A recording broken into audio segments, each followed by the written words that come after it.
Dicen que viajando se fortalece el corazón, pues andar nuevos caminos te hace olvidar el anterior.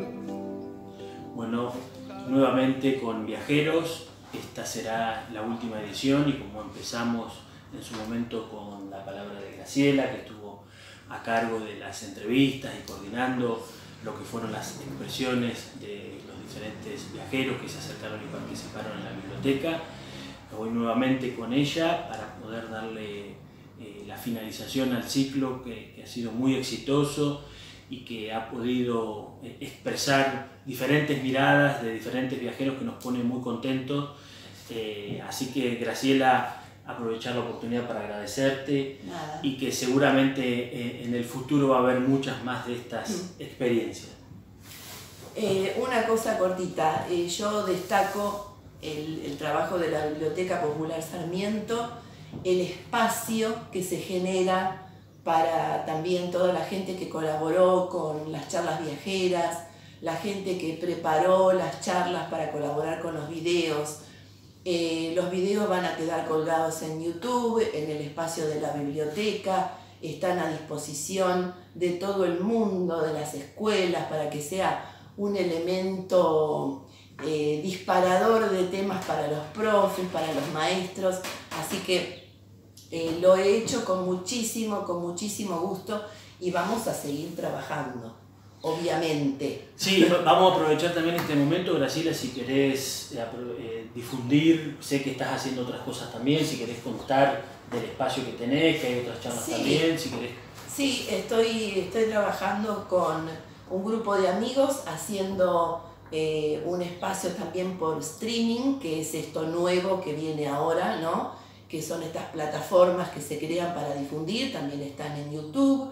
Es un espacio que se llama La Ventana Pop-Up, donde también entrevistamos a viajeros de distintos lugares del mundo, con la diferencia que yo lo puedo hacer desde mi casa y distintos viajeros en distintos lugares del mundo con un celular. Esta herramienta que se incorporó a nuestra vida nos permite conocer otras culturas y demás. Así que de una manera u otra difundiendo costumbres, modos de vida y todo eso.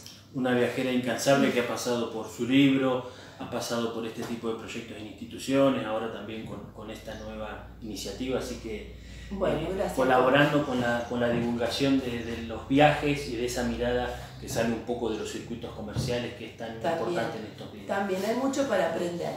Bueno, yo te cuento lo que se me ocurrió para este cierre, digamos, de año nada más. Que sería un poco visualizar algunos momentos de viajes. Una de las ciudades que más me ha llamado la atención por diversas cuestiones de creencias filosóficas que tienen que ver con, no tanto con la religión, pero sí con creencias, digamos, me gusta más la palabra creencias, es la ciudad de Jerusalén. Jerusalén no tiene aeropuerto, se llega a Israel por medio de Tel Aviv y desde ahí hay un trayecto en un bus y se va arribando a Jerusalén, que es completamente distinto al resto del país porque es muy verde por todos lados. La ciudad de Jerusalén tiene un sector moderno, un sector como cualquier ciudad del mundo, donde se ve un esplendor económico notorio, pero lo que a mí más me interesaba obviamente era el sector de 4 kilómetros cuadrados, que no es mucho, que ocupan las 4 grandes religiones del mundo. Hay un barrio musulmán, hay un barrio judío, hay un barrio cristiano y hay un barrio armenio. Yo sin saberlo me alojé en un hostel en el sector armenio. Jerusalén es, a mí me causa gracia cuando muchos dicen lo mejor que te puede pasar cuando conoces un lugar es perderse, y la verdad es que si yo pienso en perderme me da como miedo, porque me da como cosa perderme, no me gustaría perderme en ningún lado, pero en Jerusalén, aunque no quieras, te perdés. igual, te perdés igual, porque la estructura de las calles, los trayectos, son impensados. Estamos hablando de más de 2000 años, estamos hablando de una ciudad que fue atravesada por cantidad de enfrentamientos. No se percibe precisamente paz cuando uno llega a Jerusalén.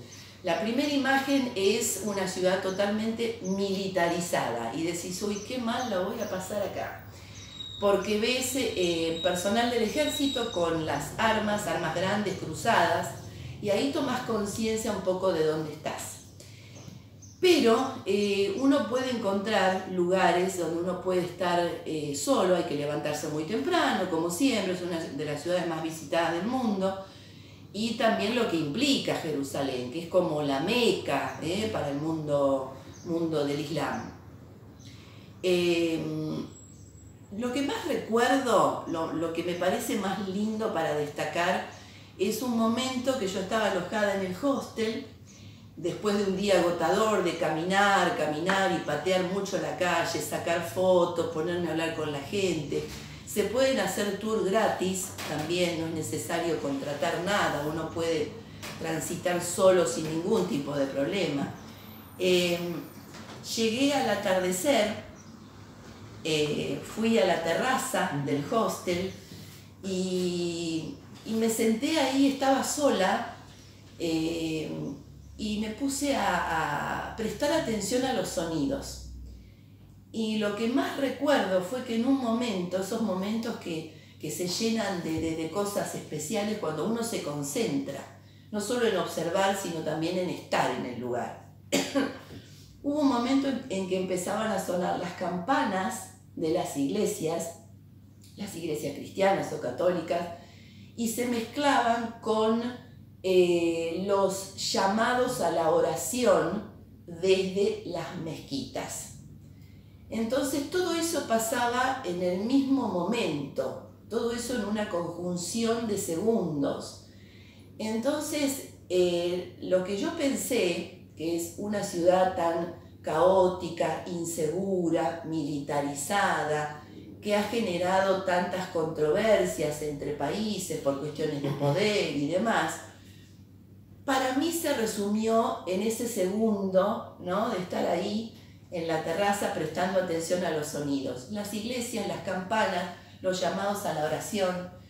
Quizás es una postura o una visión un poco naif de lo que pasa en realidad, pero si en algún momento se creó Jerusalén y esos 4 barrios, todavía por ahí seguramente existe la esperanza de convivencia, porque en cierta forma conviven, con fricciones, ¿no?, pero conviven.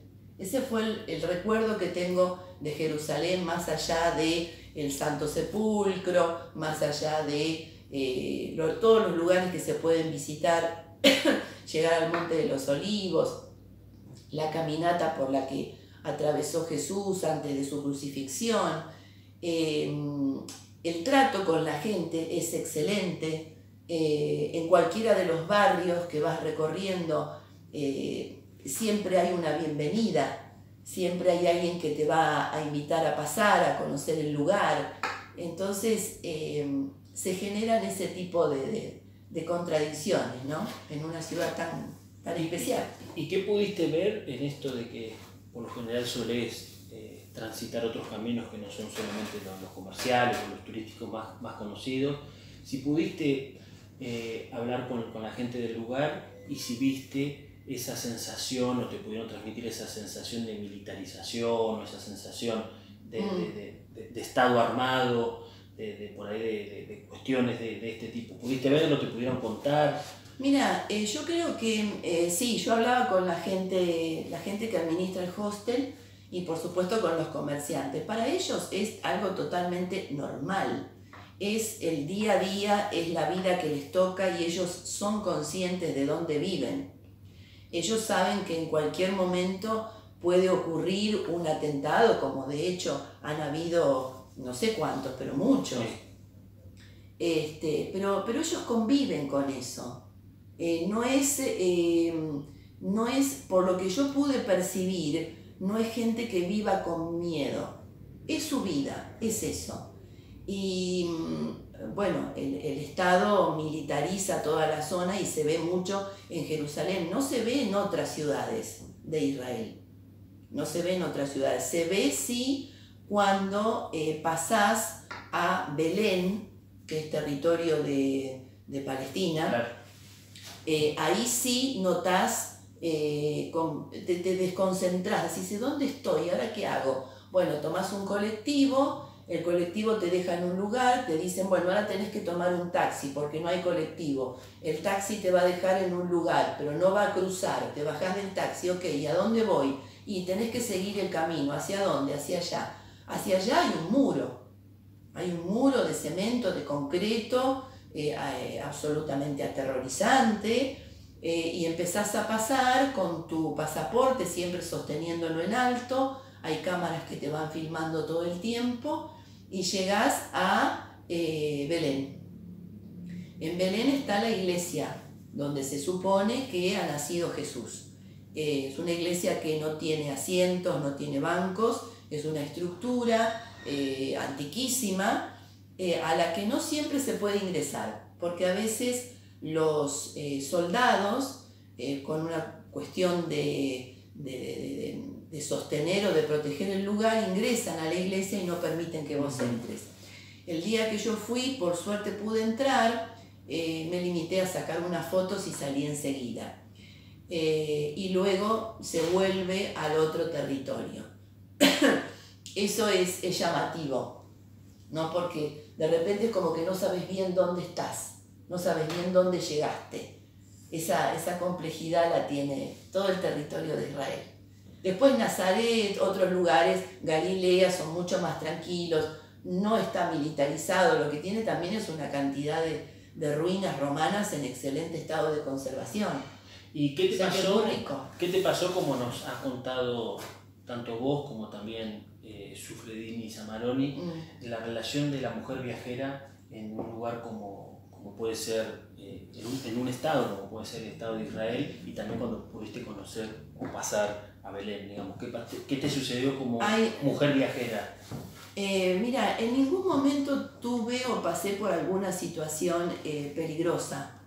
Se nota sí un cambio notorio cuando pasás a Belén, porque notas que hay más desorganización, las calles no están tan limpias, es más ruidoso, más caótico. Por ahí es una constante en estos territorios, no sé si definirlos como tomados, porque entraríamos en un tema mucho más complejo, que de hecho no puedo definirte dentro de los lugares en los que estuve en Israel cuáles son cuáles. Es un territorio, con diferencias, sí, se notan las diferencias, pero como mujer viajera y sola que lo recorrí, no tuve ningún tipo de problema jamás. Al contrario, la gente es solidaria, la gente es abierta, están todos dispuestos a ayudarte. Por ahí ese cruce de bajarme del micro, tomar un taxi, camine para allá, ahí es como una fricción, pero es la fricción lógica de cuando cruzás frontera. Claro. No es nada más que eso. Otra de las visitas que hice, cerrando un poco Israel, es visitar el Museo del Holocausto, que está en Tel Aviv. El Museo del Holocausto en Tel Aviv, me parece que sabemos que han habido persecuciones y matanzas no solo a los judíos, están los armenios, están las persecuciones étnicas por todo el mundo, que existen, conviven con nosotros, no terminó esto, no terminó, es una constante. Pero era el segundo museo del Holocausto que yo había visitado, había estado en uno de Washington, que es gratuito, pero el de Tel Aviv era como el museo que me faltaba recorrer. Es impresionante, o sea, no podés salir de ahí si no te emocionás, porque no les pasó a los judíos, nos pasa a todos, yo tengo ese concepto, nos pasa absolutamente a todos, y está muy bien diagramado para que vos sientas el dolor del otro. Me parece que si pasaste por un museo como el del Holocausto de Tel Aviv y no sentiste nada, no sé, yo creo que tendrías que hacerte un replanteo. Y en ese sentido, ¿qué es lo que te llamó la atención en esto de la empatía? Es decir, ¿qué disposición o qué formato tiene? Tiene un formato muy interesante, muy interesante. Vos vas pasando como por una especie de... No se pueden sacar fotos ni videos, o sea, no tengo nada de eso. Vos vas pasando como por un camino que es muy amplio, rodeado de fotos, videos, podés interactuar con las computadoras que tenés a tu costado y ese camino se va haciendo cada vez más pequeño, más pequeño, más pequeño, hasta que llega un momento que se termina. Y cuando se termina, a los costados vas viendo, ¿no? Vas viendo filmaciones del horror de las formas, de los mecanismos para exterminarlos, que son muy duros, hay algunos que no los podés ni mirar, porque están crudos, reales con los que hacían con ellos. Cuando termina ese camino que se cierra, hay una puerta y salís a un espacio verde donde encontrás un árbol. Y ahí termina el museo. Todo un símbolo, ¿no? El árbol, la vida, la esperanza, el horror, pero no olvidarse. Porque como les pasó a ellos, a los armenios y a tantos más, no estamos libres. No estamos libres, como humanidad no estamos libres. Así esa que es mi visión. Una experiencia fuerte, pero bueno, muy fuerte. Recomendada por vos para que... Por mí sí. Después, vinculado con este tema, me voy un poco a Polonia, a Cracovia, ¿no? Donde está Auschwitz. A mí este tema es como que me apasiona bastante, por eso hice como un recorrido.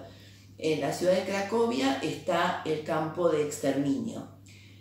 Mucha gente dice campo de concentración, pero yo creo que la palabra concentración no abarca lo que implica la palabra exterminio, como tantas cosas. Claro, termina siendo un eufemismo para lo que ya sabemos que sucedió en los campos de exterminio. Justamente, no los alejemos de lo que fue nuestra historia como argentinos también, ¿no? Las cosas por su nombre.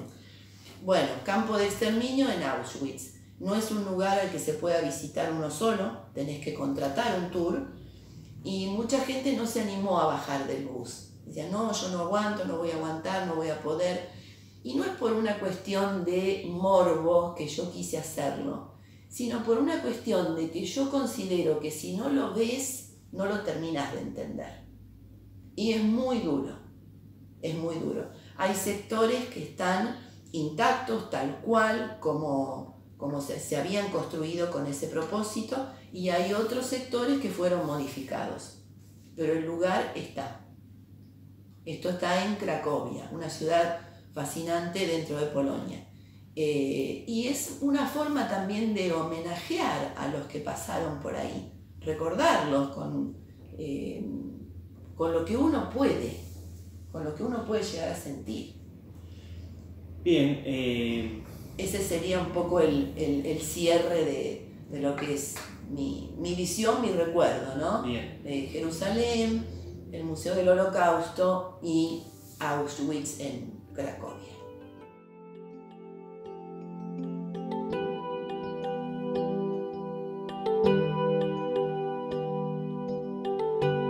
Bueno, seguimos con esta forma que tiene Graciela muy particular de contarnos, de llevarnos a diferentes lugares, y en esta oportunidad sumamente atrapante esto de ir pudiendo con cada trazo de esa pincelada que es viajar, que es recordar, en esta oportunidad no solamente pinceladas de lugares, sino también de la mirada de la condición humana.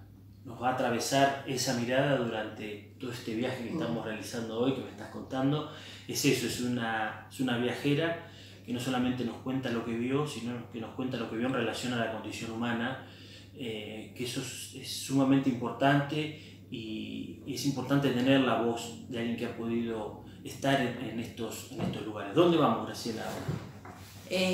Bueno, saliendo de lo que se conoce como Medio Oriente, que te contaba recién, de Israel y de Polonia, vamos a cruzar hacia Occidente y un recuerdo de Nueva Orleans. Nueva Orleans es la capital del estado de Luisiana, en el sur de Estados Unidos. Seguramente vamos a ver algún mapita después. Claro. El estado de Luisiana tiene una característica que no tienen los demás estados de Estados Unidos, que es una influencia francesa muy notoria. ¿Dónde se ve? En la arquitectura. Yo no te podría hablar o describirte cómo es la arquitectura, pero se nota claramente que es un tipo de arquitectura que no se ve en otros lugares dentro de Estados Unidos y que hace que Nueva Orleans sea completamente distinto. Entonces hay calles, hay avenidas con esas casas tipo mansiones, con los balcones, con hierro labrado, con muchas flores, con muchas plantas de ornamentación que lo hacen muy muy rico. Nueva Orleans es no solamente jazz, porque uno dice, jazz, Louis Armstrong, sí, nació Louis Armstrong ahí, tiene una plaza con su nombre y mucha gente va a escuchar jazz. Jazz en la calle, porque hay músicos en la calle libres que no quieren tocar en bares o en restaurantes porque quieren que la gente se concentre en la música. Entonces es realmente increíble. Yo no soy experta en jazz, pero los músicos que vos ves en la calle son excelentes. Tipos que vos decís, tiene que estar en Broadway. Sí, podría estar en cualquier lugar. Claro, son realmente muy buenos. Bueno, obviamente trabajan a la gorra. Y también tenés bares donde podés escuchar, pero no es solo jazz. Nueva Orleans es blues y es mucho rock and roll. Y como apasionada del rock and roll de toda la vida, nací en el 61, así que claro, imagínense, pasando por los Beatles y por todo lo que siguió, el blues también y el rock and roll son estilos que me apasionan. Nueva Orleans es una ciudad habitada en su mayoría por descendientes de esclavos, que luego se transforman en afroamericanos, ¿sí? Después de la liberación y todo lo que sabemos. No solo jazz y blues y rock and roll, como te decía, sino también creo que está bueno y que mucha gente por ahí no lo considera cuando viaja, es darse una vuelta por las plantaciones. Claro. Las plantaciones de algodón y de azúcar. En las plantaciones lo que se ve, también hay que hacerlo con visita guiada, no lo puede hacer uno solo, y está bueno que así sea porque realmente los guías te hacen entrar en tema y te hacen conocer el dolor más absoluto y extremo por el que pasaron los esclavos viniendo de África. Que aparte de lo que yo mencionaba antes, todos los ritmos que nosotros conocemos, inclusive el tango, nacido en Argentina, los ritmos provienen de África. Esto lo dicen los que saben, ¿no? Yo replico lo que he aprendido de la música. Bueno, volviendo a las plantaciones. Ahí tomás conciencia de lo que era el poder de los dueños de las plantaciones que compraban a los esclavos. Los compraban como objetos, como ir al mercado y comprar un producto. Bueno, ellos compraban personas que las convertían luego en esclavos. Los separaban de la familia, les quitaban el nombre y les ponían otro nombre, el nombre que se les ocurría a ellos. Por suerte hay algunas plantaciones que se ha permitido convertirlas en una especie de museo para entender lo que pasaba ahí adentro. Y uno puede visitar no solo la casa lujosa, la mansión del propietario de la plantación, que a mí personalmente es la que menos me interesa, sino que también se podía ver dónde vivían los esclavos, cómo trabajaban, cómo se los explotaba, y también en algunos casos están sus tumbas ahí.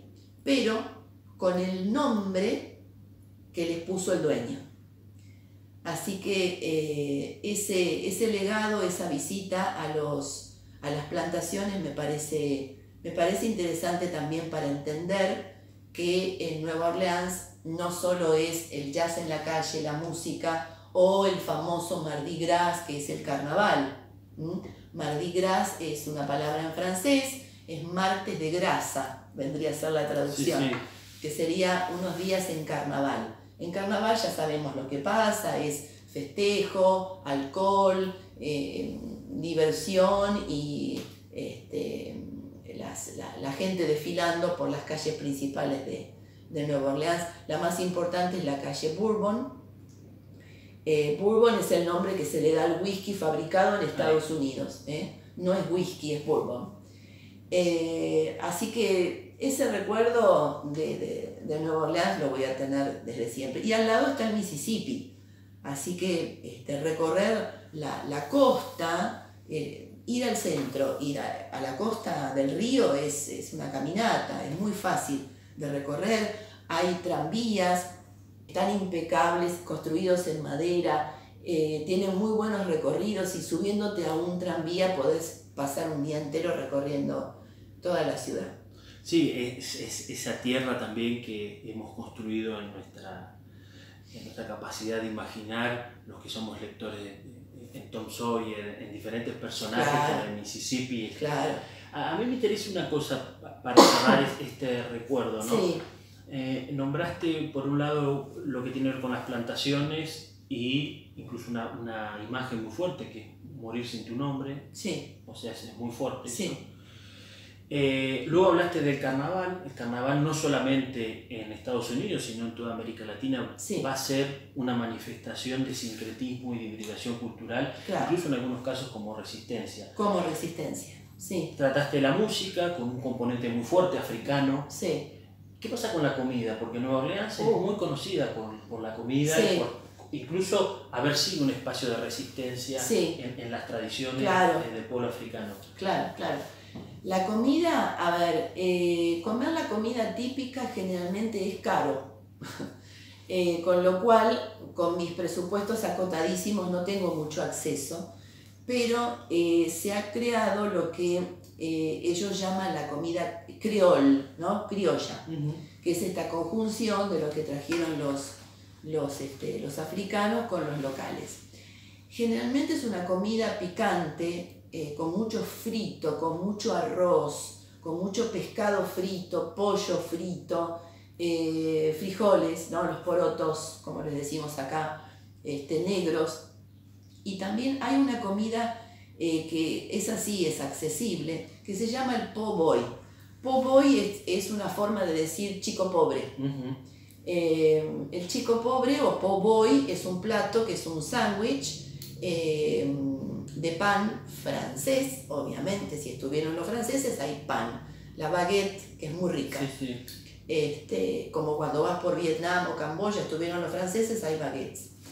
El po' boy es un plato que seguramente va a estar sobrevaluado, porque precio turístico, porque esto es así.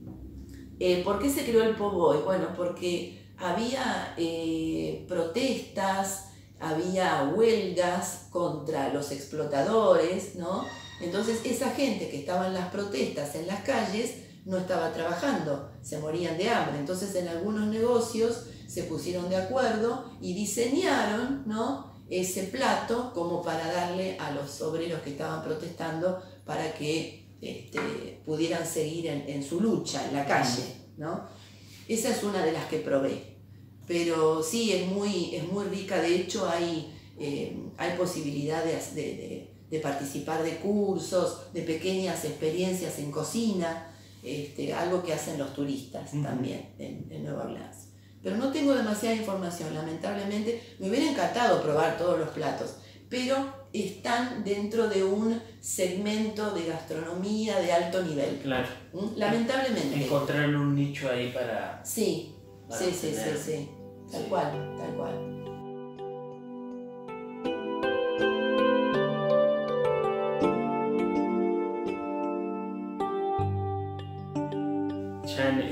recorrido que venimos realizando, vamos al último destino.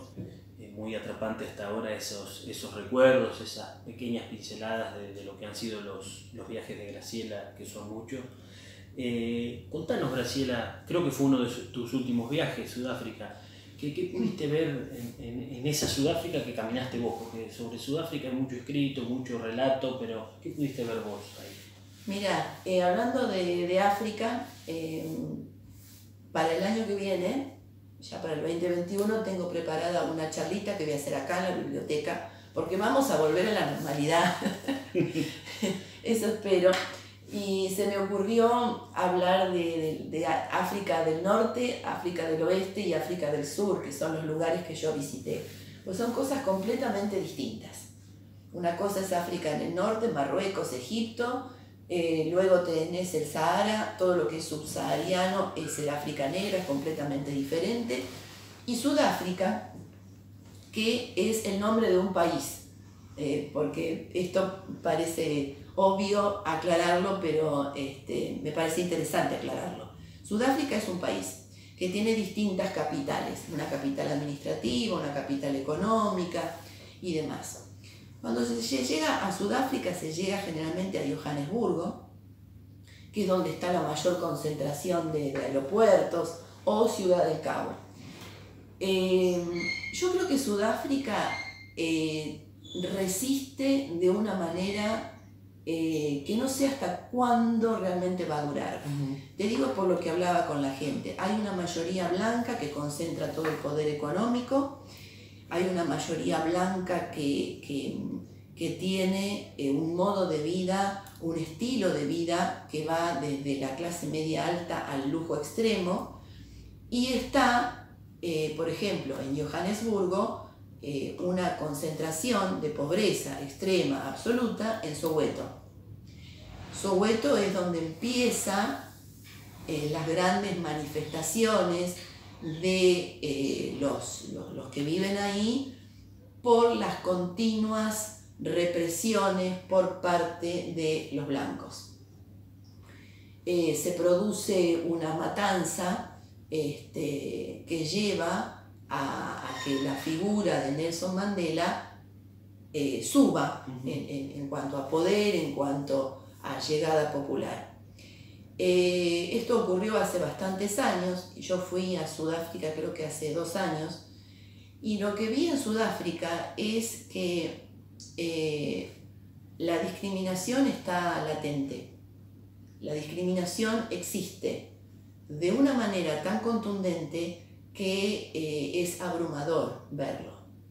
De negros están concentrados, controlados y delimitados como si fueran campos de exterminio, a ese punto. Y no es solo Soweto, hay varios más, y hay también en Ciudad del Cabo. Hablando con locales, que era la gente que nos llevaba de un lado al otro, porque el transporte es casi imposible, generalmente te asustan bastante. No te bajes del transporte, si vas a cruzar, cruza rápido, vas a ir a un bar, no te aconsejo ese, anda al otro. Y yo no he sentido miedo en mis viajes, pero en Sudáfrica no lo pasé bien. Pero es lógico y es comprensible que el local, el negro, me vea a mí como un peligro. Yo soy su enemigo. Porque además no es fácil comunicarse, no todos hablan inglés, la mayoría siguen hablando la lengua de sus antepasados, y el segundo idioma sí es inglés, pero por ahí no lo hablan tan bien, a no ser que vayas a un hotel o a un restaurante típico donde puedas escuchar algo de música, pero no son lugares auténticos.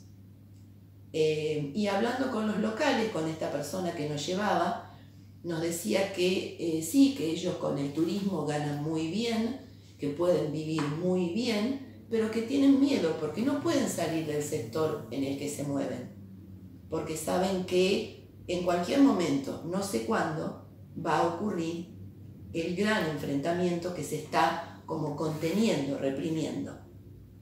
Entonces, si me lo dice un local que lo vive todos los días, es para tener en cuenta. Seguramente lo vamos a ver en los diarios. Sí. ¿Y qué pudiste ver de los resabios del apartheid, digamos, en lo cotidiano? ¿Pudiste ver algo de eso, más allá de estos relatos tan fuertes, sí, ¿no? En concreto, el transporte puede ser uno, pero ¿pudiste ver algún otro resabio de...? Mira, yo me hubiera metido sinceramente en cualquier barrio, porque yo no le tengo problema a eso, no le tengo miedo. Pero la gente con la que estábamos, en el momento que yo me iba a bajar, les digo, déjame acá que yo voy a caminar por acá. Me pegaron un grito, como diciéndome, no vayas por ahí, porque seguramente por ahí no. Pero el ataque era algo que seguramente iba a ocurrir. Es como un estado de latencia, como que está Sí, siempre la posibilidad. no lo viví en ningún lugar del mundo. Y es más, estuve en el oeste de África, en Senegal, en Gambia, en Guinea-Bissau, caminando sola con una amiga, recorrimos los mercados, no pasa absolutamente nada. Pero Sudáfrica es una guerra latente. Sé que muchos no lo quieren a Mandela, la gente del lugar, inclusive los negros, no lo quieren a Mandela. Vimos la casa donde vivió Mandela en un lujo extremo, un lujo absoluto, extremo. Y entonces yo ahí no veo la coherencia. Es muy crítica mi visión, pero creo que es realista. Además está en un barrio donde viven las clases sociales más altas, está en un barrio custodiado, la casa de sus hijas y de su esposa, creo que vive también en un lujo extremo. Entonces, ¿cómo es esto? Por lo tanto, entonces tenés como esta mirada crítica de Mandela, sí. Y anteriormente nos decías que en algún momento no lo pasaste bien, pero entiendo que debe ser por ese estado latente de confrontación, de inseguridad. Sí. Además tuvimos una cuestión que no viene al caso detallarla, pero una cuestión de que literalmente tuvimos que salir corriendo porque nos perseguían para robarnos. Pero dejando de lado eso, no culpo a la gente que formó parte de ese hecho tan horrible.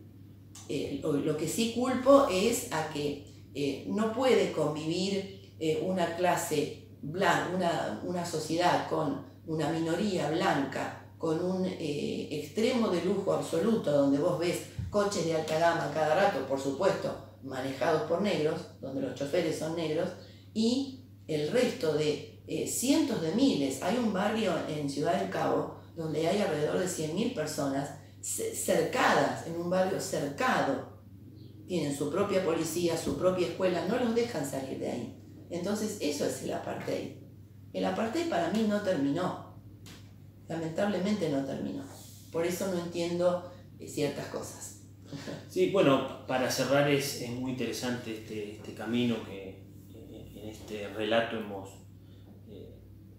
acompañado a Graciela, que es también la mirada de la condición humana, la mirada del otro. Sí. Y algo que te convierte también en una viajera particular es la capacidad de tener una mirada no solo de la condición humana, sino una mirada crítica, una mirada social, sí. Que eso también me parece que agrega y le pone un plus al viaje y a tu relato, de poder acceder nosotros como espectadores o escuchando o entrevistándote para complejizar un poco el análisis, que no es solamente ni el recorrido, ni la arquitectura, ni la gastronomía, sino que también están estos viajes, y me parece interesante poder separar lo que nos sucede en los viajes en términos estrictamente personales, incluso algunos que pueden ser por casualidad, y otro el análisis de lo social, lo que está sucediendo en términos políticos y demás, que eso a veces es muy difícil de separarlo, pero es interesante poder hacer ese ejercicio para tomar un poco de distancia y poder elaborar esto que nos estás contando tan interesante.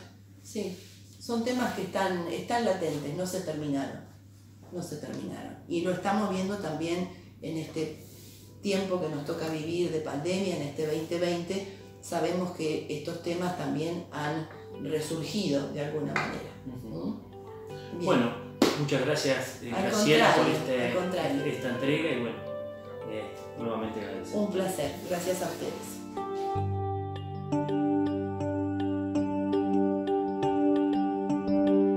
Dicen que viajando se fortalece el corazón, pues andar nuevos caminos te hace olvidar el anterior.